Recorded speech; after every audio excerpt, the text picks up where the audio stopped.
અહીં ઉપસ્થિત આપ સૌને દિલથી નમસ્કાર। આજના આ શુભ પ્રસંગે હું મારું છેલ્લા વક્તવ્ય વ્યક્ત કરવા માંગુ છું। વિદાય તો માત્ર વળાંક છે, મંજિલ તો હજી બાકી છે। વિદાય તો માત્ર વળાંક છે, મંજિલ તો હજી બાકી છે। આપને આવવા માટે હજી પાંખો ફેલાવી બાકી છે। શાળા એ માત્ર ઈંટો અને પથ્થરનું મકાન નથી, પરંતુ સંસ્કારોનું મંદિર છે।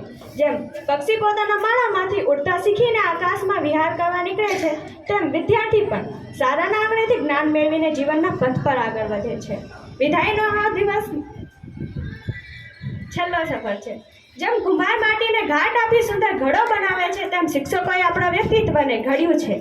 તેમના આશીર્વાદ વગર ભવિષ્યના પડકારનો સામનો કરવો અશક્ય છે। શાળાનું જીવન એટલે જ્ઞાનના 28 દીવડાઓ સમાન અમારા શિક્ષકોનું સ્નેહ, જેમને અમને અક્ષર જ્ઞાનની સાથે સાથે જીવન જીવવાની કળા અને શિસ્ત શીખવી છે। છેલ્લી પાટલી પર કરેલી મસ્તી, શાળામાં વિતાવેલા સોનેરી દિવસો તથા ફ્રી લેક્ચરમાં કરેલી વાતો દિલને ભીંજવી રહી છે। ભલે અમે આ શાળા અને મેદાન છોડી રહ્યા છીએ, પરંતુ ગુરુજનો અને મિત્રો સાથે વિતાવેલા એ પળો મારા હૃદયમાં એક અનોખી મીરાત બનીને સંચવાયેલી તેમજ જીવંત રહેશે। વિદાય એટલે અંત નથી, પરંતુ એક નવી શરૂઆત છે। હવે ગુરુજનોનો અનુભવ કેવી રીતે ભૂલી શકાય? ગુરુ બિન જ્ઞાન ન ઉપજે, ગુરુ બિન મિટે ન મોહ, ગુરુ બિન સંશય ન મિટે, ભલે વાંચો શાસ્ત્ર કરો। જ્યારે બધા શિક્ષકો બેલો જેવા કામમાં જોડાણા, એવા કઠિન સમયમાં આપણા આચાર્ય શ્રી અમૂલ સરે શાળાનું વહીવટ કાર્ય તથા બધા જ બાળકોના ઉપર દેખરેખ સાથે પોતાનો કિંમતી સમય કાઢીને અમને દરરોજ વિજ્ઞાન તથા સામાજિક જ્ઞાન ભણાવવા આવતા। એમની ભણાવવાની રીત મને ખૂબ જ ગમી। કિંમતી સમય આપવા એમનો ખૂબ ખૂબ આભાર। મારા વર્ગ શિક્ષક મુકેશ સર, તેઓ હંમેશા શિસ્તના આગ્રહી રહ્યા છે। તેઓ ગણિતની સાથે જીવનની સમસ્યા ઉકેલવાની રીત પણ શીખવી દે છે। અમારા મનીષા ટીચર તો અમને દીકરી જેમ રાખે છે। તેઓ પાઠ નહીં પરંતુ જીવનના પાઠ ભણાવી દે છે। English was just a subject but you made it an emotions. Thank Chetna teacher. અમારા દક્ષા ટીચરને તો કંઈ કહેવાની જરૂર જ નથી પડતી। તેઓ મોઢાના ભાવોથી જ બધું ઓળખી જાય છે। તેઓ શીખવે છે કે કેવી પણ ખરાબ પરિસ્થિતિ હોય તો પણ મોઢા પર સ્માઇલ રાખવી। અમારા પૂનમ ટીચર તો નાળિયેર જેમ બહારથી કડક તથા અંદરથી મીઠા છે।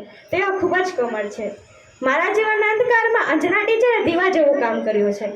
મને દરેક વળાંક પર સાથ આપવા તથા મારી સફળતા પાછળ એમની મહેનત સૌથી મહત્વનું છે।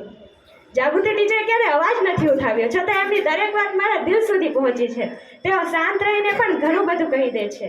કમલેશ સર દુનિયા માટે એસએસ એટલે સોશિયલ સાયન્સ ભણાવતા હશે, પરંતુ મારા માટે એસએસ એટલે સ્વીટ સર છે, કારણ કે એમની ભણાવવાની મીઠાશ વિષયને પણ મીઠો બનાવી દે છે।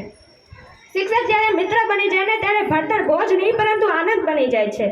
મારી આ સફરને આટલી સુંદર બનાવવા માટે ઉર્વિશા ટીચર તેમજ પાયલ દીદીને ખૂબ ખૂબ આભાર। મધ્યાહન ભોજનનો કોઈ પણ પ્રશ્ન હોય અથવા નાસ્તાની વ્યવસ્થા, તો અમે હંમેશા પરેશ સરને કરેલી અને તેમાંથી શિસ્તના પાઠ શીખવેલા। વંદના ટીચર ઓછું બોલે છે, પરંતુ નાની અમથી વાતમાં ઘણું બધું શીખવાડી દે છે। તૃપ્તિ ટીચરે શિસ્તની બાબતમાં જીવનને લગતા ઘણા બધા પાઠ અમને તેઓ પ્રાર્થનામાં આપતા હોય છે, તે અમે હંમેશા યાદ રાખીશું।